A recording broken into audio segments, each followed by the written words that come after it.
Hi, everyone. This is Leigh Moore, and this is day 4 of the 5-day communication challenge for ADHD or neurodivergent partners. Today, I'm going to try and change the schedule a little bit because something came in. I had this download come to me this morning that I think is really important for all neurodivergent people. So let's just first, to get started, let's do our activity, which is today we're going to do tapping, and we're going to do tapping over our entire bodies. Now, I am not an EFT practitioner, but if this works for you, if it feels good for you, you might want to check out someone who is an EFT practitioner. But for right now, let's just start at the top of our heads and start tapping. We'll stop at the top of our heads and we'll start moving down, moving down.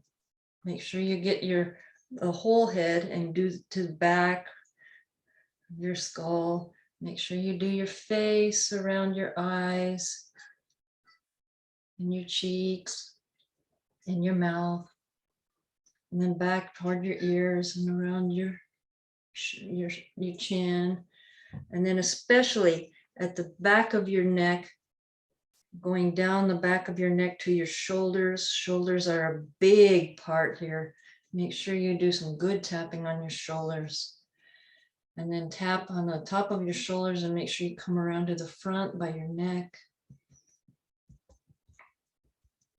And then we're going to go down your arm and all the way to the end of your fingers, back up your arm, and maybe on the sides of your arm and a little bit under your arm.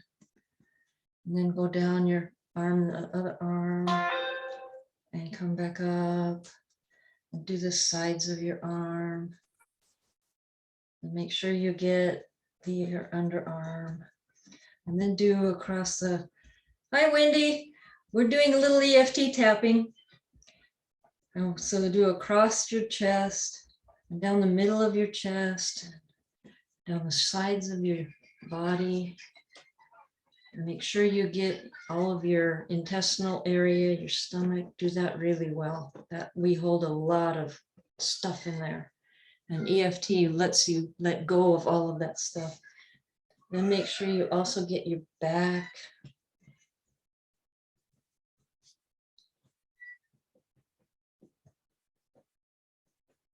All the way down, lower back is really important, all the way to the top of your hips. And then go down your legs all the way to the bottom of your toes on each leg, and come back up, do the sides, do the back of your legs.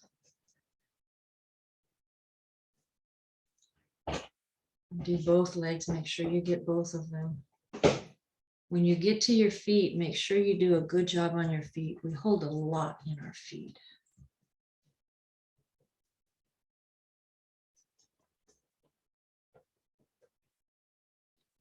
And then because we've just released a whole lot of stuff we don't need anymore, hopefully we've released a lot of emotional stuff. Let's just clear it by sweeping it, sweeping it, sweeping it, and then letting it go either into the earth or the universe or whatever you want, so that it can be turned back into love energy. And after you get done with that, take a nice deep breath into the bottom of your stomach. And let it go.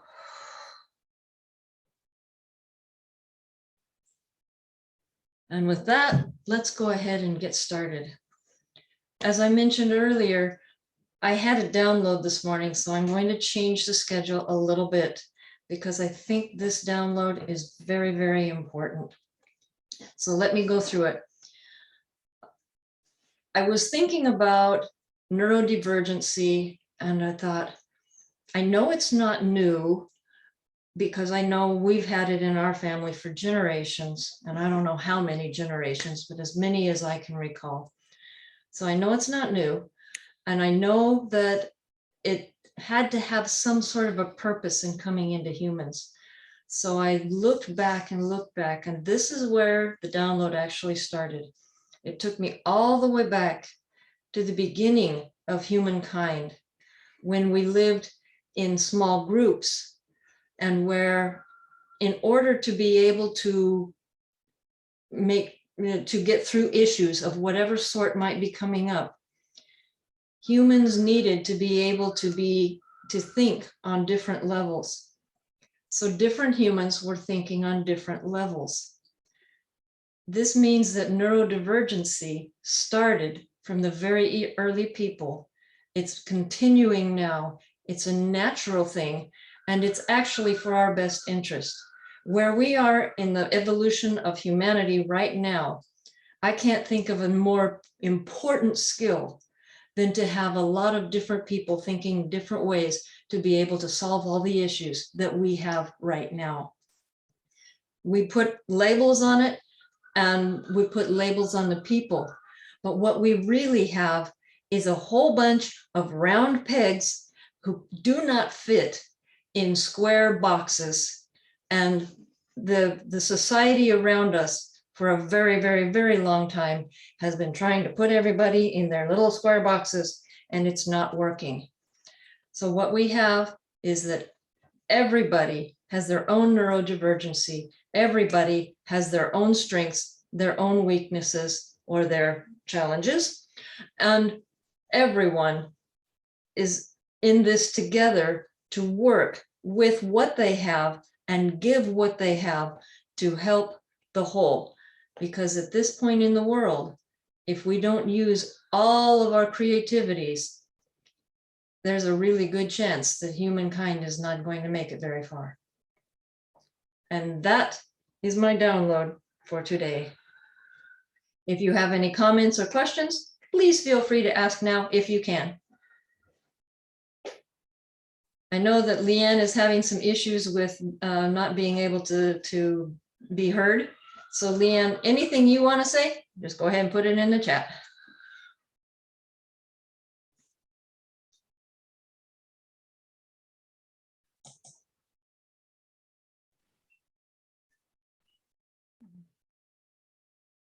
I don't think you can hear me, but I'm good. Oh, Wendy can hear me? I can't. I can hear you just fine. Wendy Leanne. I can't hear Wendy either. Can you guys hear each other? Yes. So it's mine. Uh-huh. It's okay. Sorry about that. I don't have a clue what I need to do it. No We're just going problem. to call it Mercury retrograde and move on. Things happen. Okay. So that's kind of where I was looking at today. We are going to go through the steps for today, but it's, to me, if you want to have a discussion about that particular download, that would be more important than actually handling the steps right now. So let me know what you two want. You can't hear me at all, Lee? Yeah, I think there's an issue on Lay's side. So, Okay. yeah. Oh, so frustrated. It's frustrating. Do you know if on Zoom there is a volume level that she might have turned down or muted? It could possibly be that there's a set of headphones in the house that have taken over Bluetooth. You can turn off Bluetooth then, right? Yeah, I doubt that it's. The volume's way up on my computer, so I don't think that's it. Now she mutes. I haven't muted anybody, and I've been trying to unmute both of you, so. Okay. I think I'm just going to tell her that we'd like to hear what she says, but what do you think? Absolutely. I'll send her the same message so she hears it from both of us. Okay.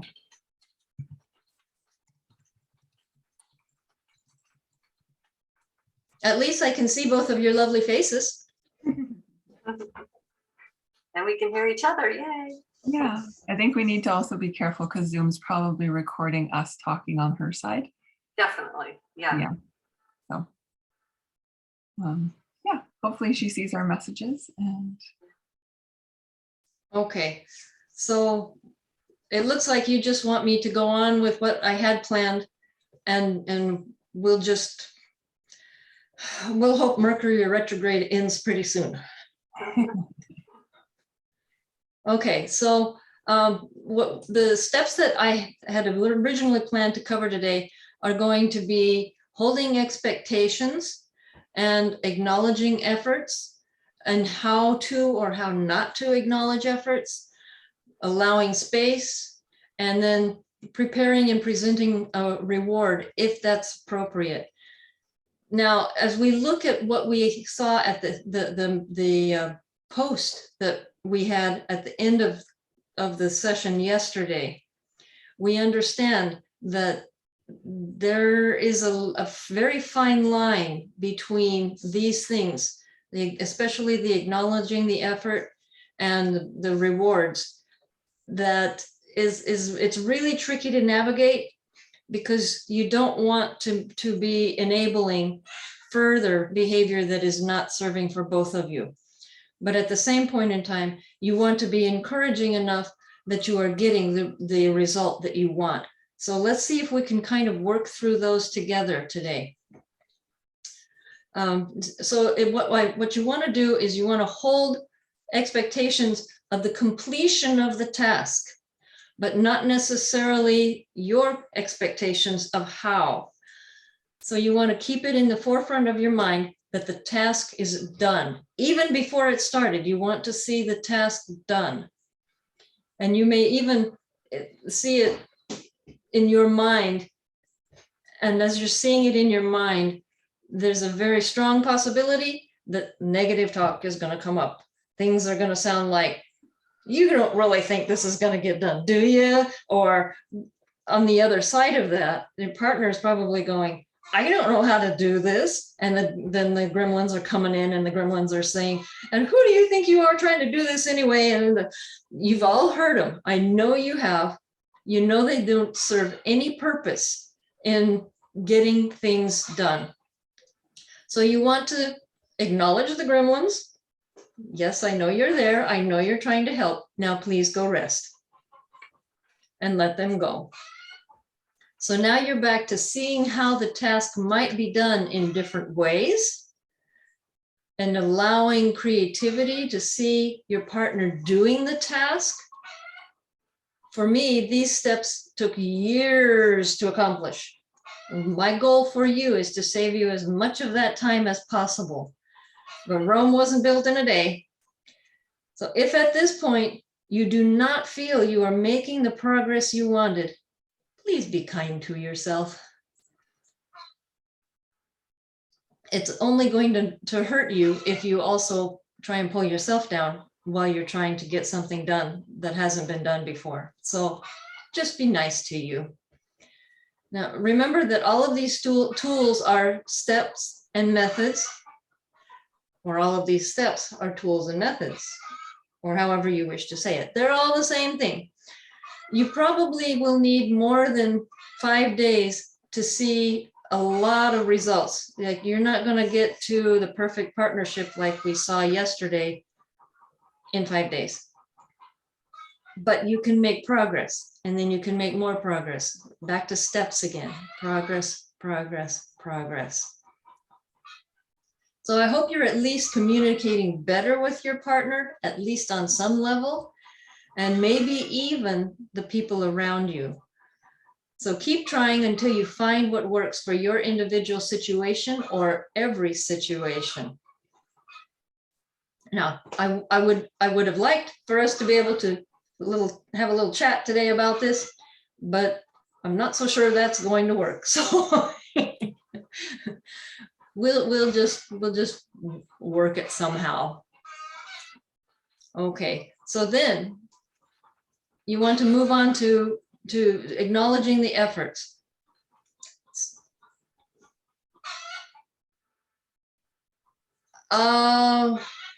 Turn off Bluetooth. I don't even think I have Bluetooth on this particular computer. It's just computers have been acting up since, well, we'll see.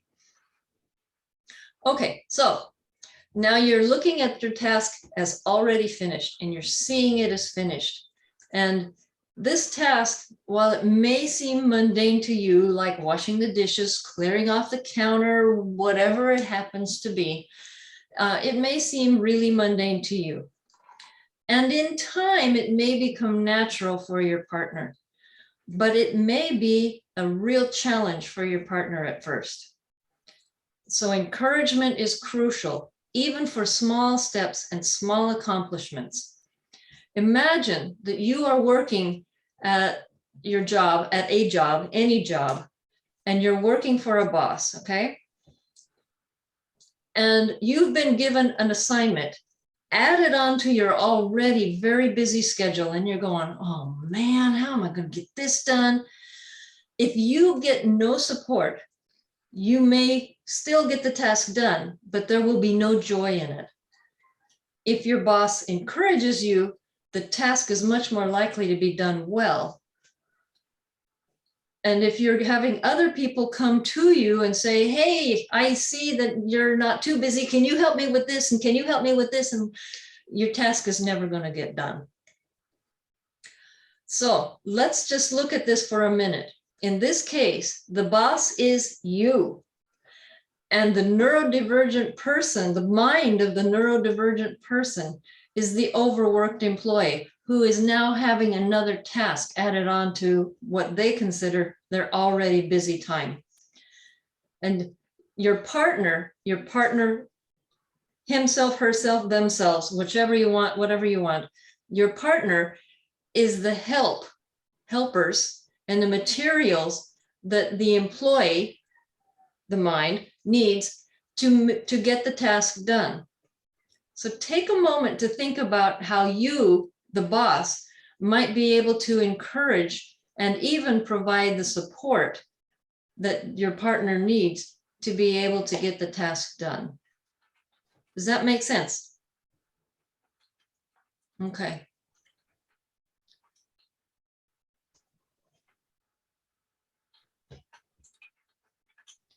Yes, give him space is coming up in like one more step.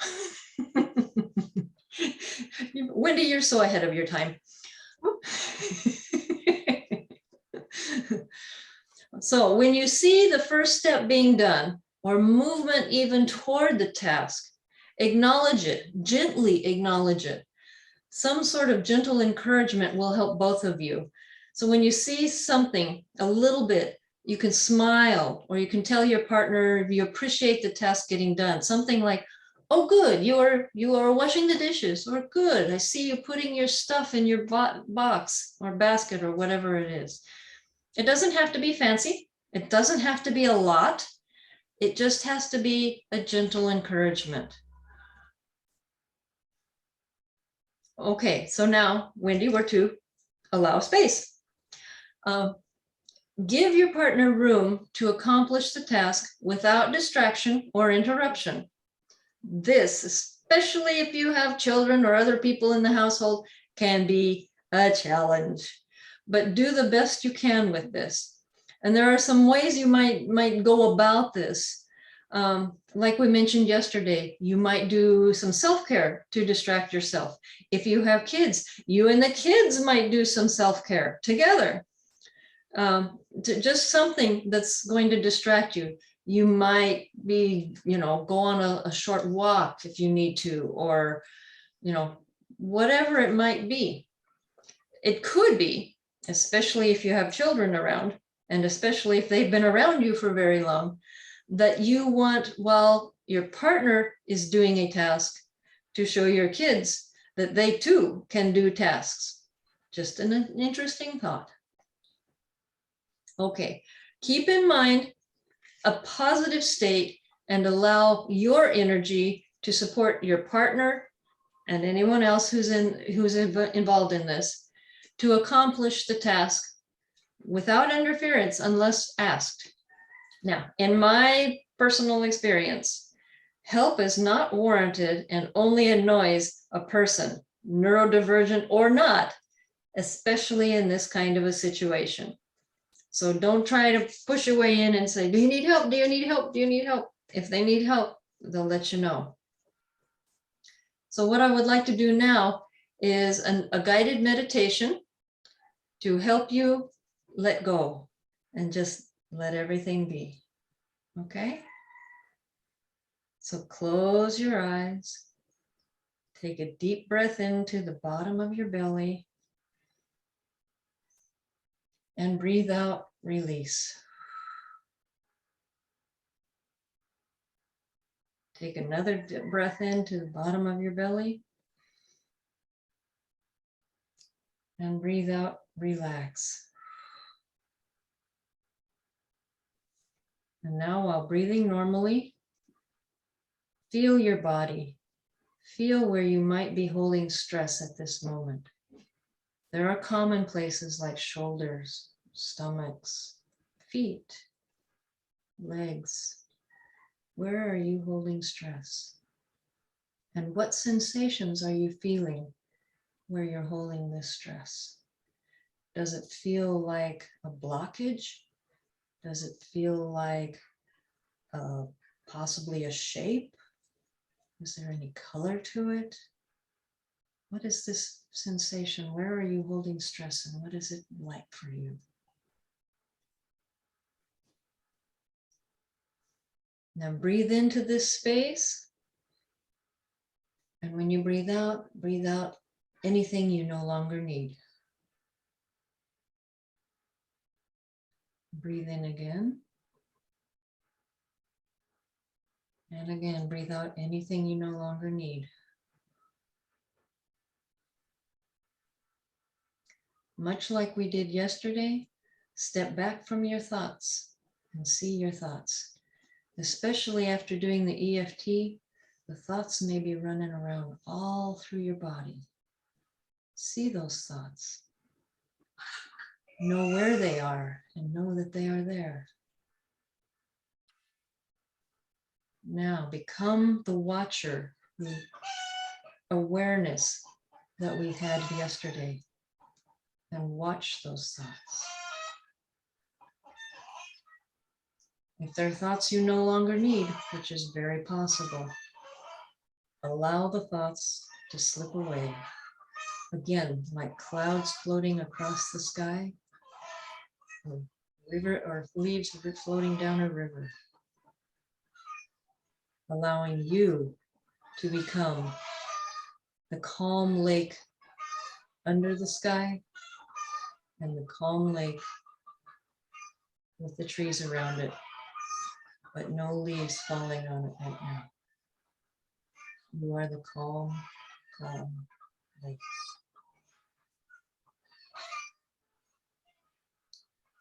As you feel yourself being the calm lake, feel the thoughts lifting from your body and drifting away. As you clear the space, allow self-love to fill those spaces. Self-love coming in to all the spaces and filling you with joy and gratitude. And when you are ready, gently open your eyes.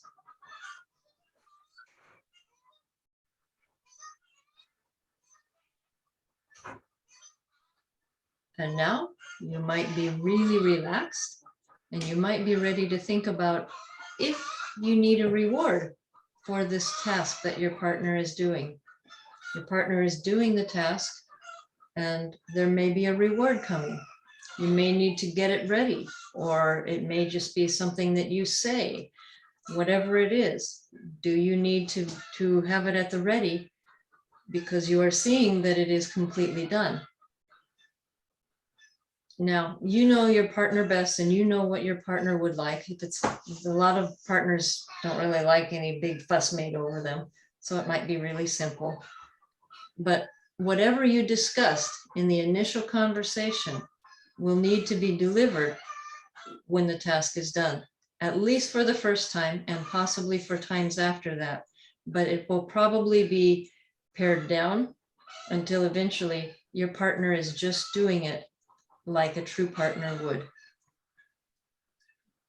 Does that make any sense? Is that clear? Any questions?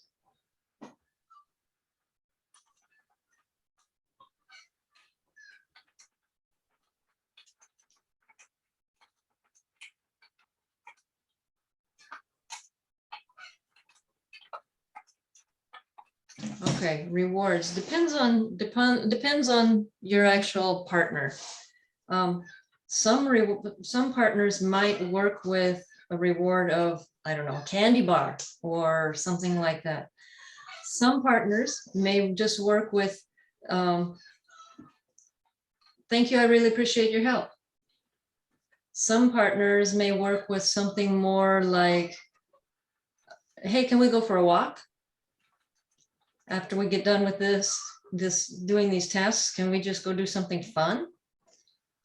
It might be something like that, spending time together. It all depends on your personal interests and what's going to work best. Like I said, it doesn't have to be a big production. You don't have to get all fancy dressed up and go out to dinner and blah, blah, blah, blah.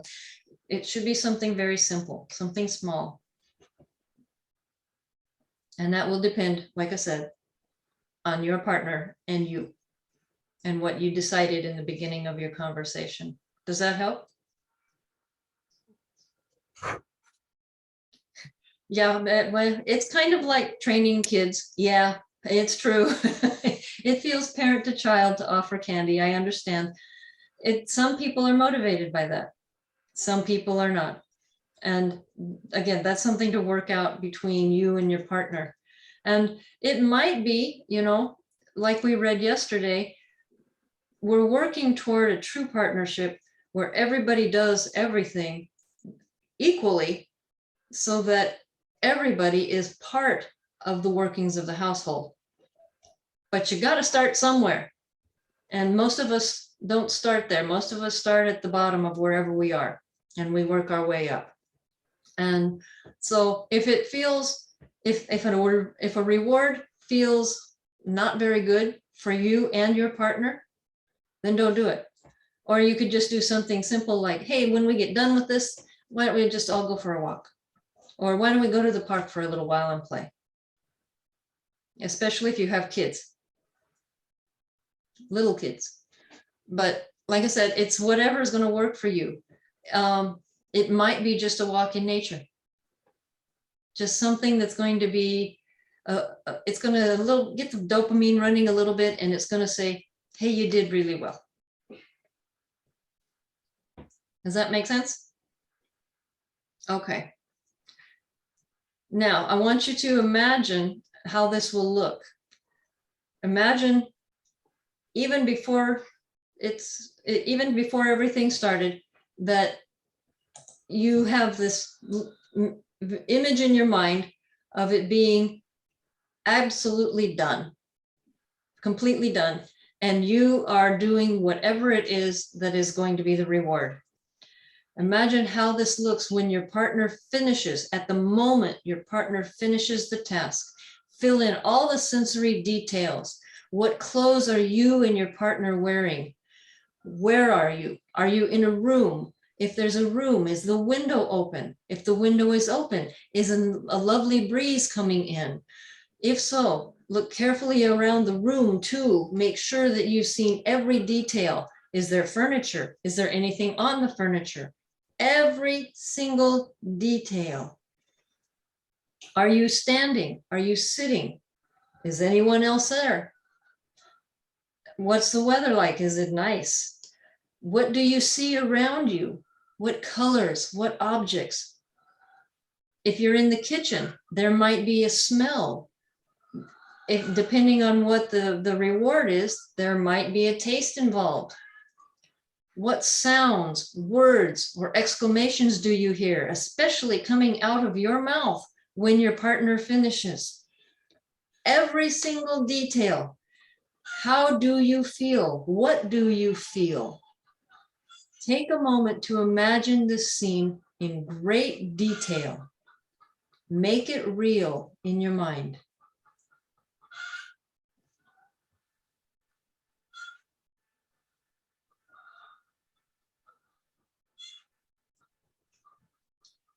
Now, this is a crucial step in creating anything.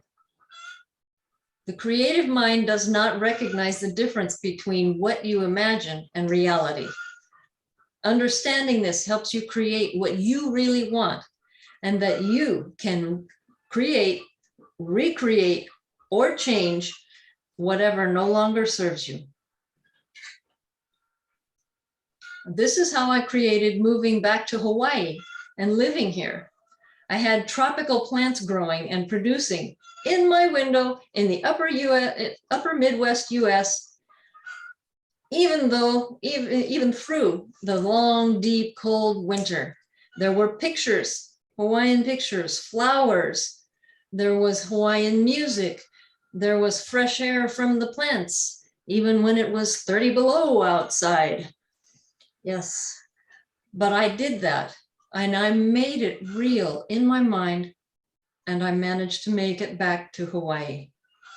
And I'm not so special doing this. If I can do it, you can do it. Anyone can do it.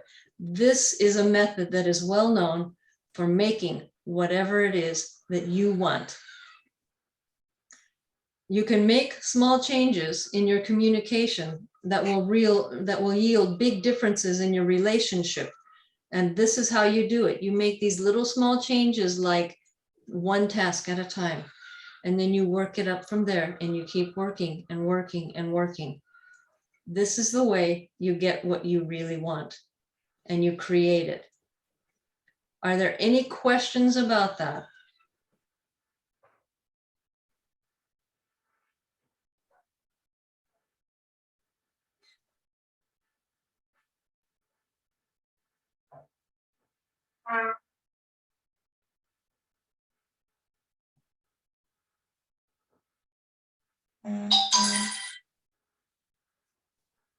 I see Wendy typing, so we're just going to wait a minute until Wendy types. Love technology when it works.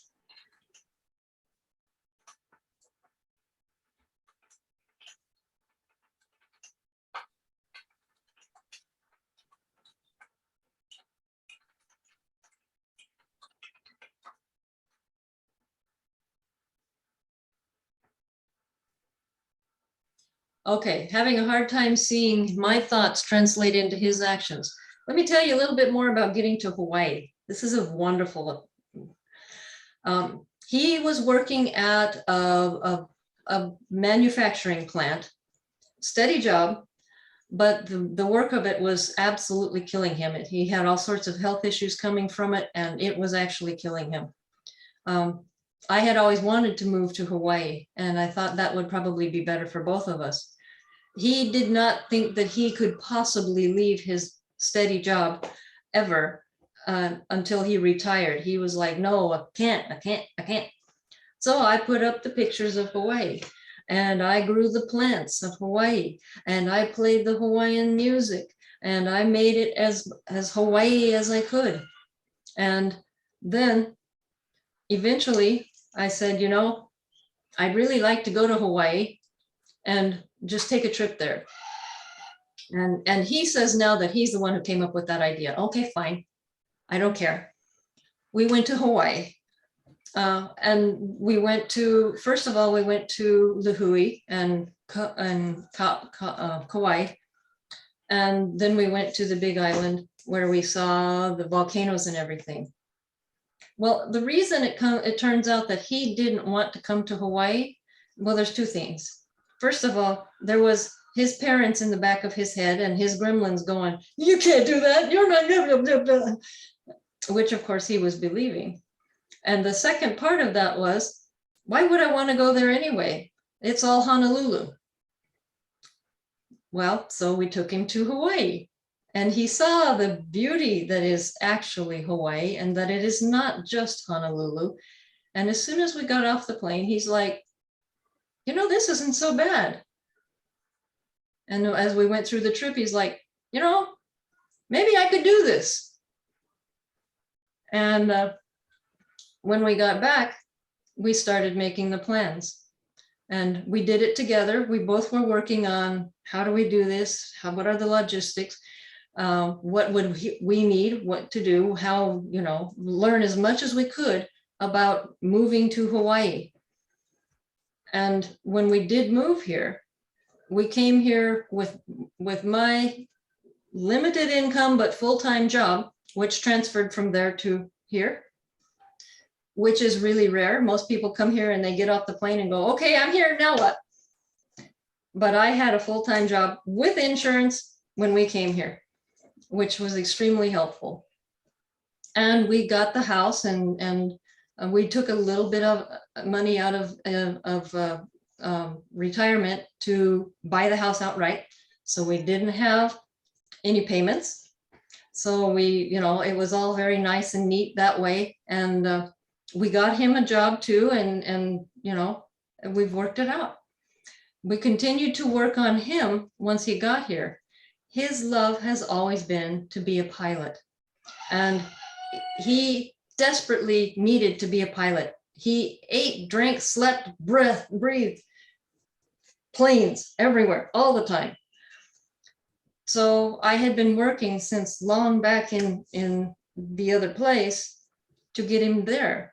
And I supported him completely. He's like, I can't fly back. I can't do flying. And I'm like, why not?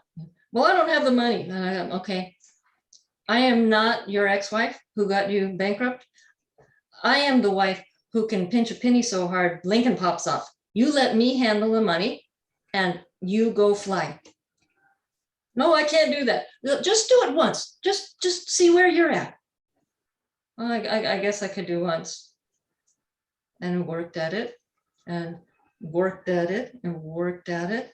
When we got to Hawaii, he worked at some other jobs for a little while he was getting settled. But he eventually became an air ambulance pilot, a professional pilot. Am I so special? Not really. All it took was step by step by step. Questions? Because we're going to run out of time here shortly. Has this been helpful today? Any questions? No? Okay. Today we covered the steps that we had already: holding expectations, acknowledging efforts, allowing space, rewards if they need to be. And tomorrow we're going to have, it's day 5. It's going to be more like your day. I'm going to ask you a bunch of questions and you get to answer them for me.